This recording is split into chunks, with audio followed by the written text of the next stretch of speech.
Hello दोस्तों, हम जा रहे हैं खाटू श्याम मंदिर।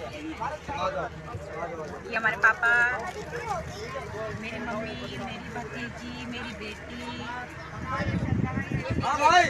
ये मेरी छोटी बेटी है, ये हमारी सासू माँ है, जेठानी जी है, जेठी हमारे बैठे जेठी।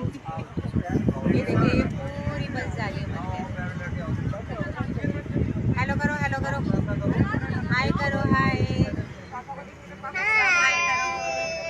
पापा का है तुम्हारे?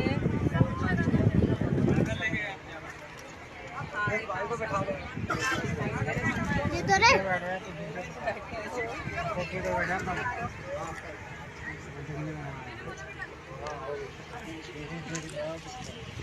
चलिए दोस्तों, फिर मिलेंगे, आपको मंदिर में ले जाएंगे, घर से ही दर्शन कराएंगे हम लोग आपके। चलो चलो ठीक है। तो खाटू वाले की जय। क्या ना बच्चों, बोलो खाटू श्याम की जय।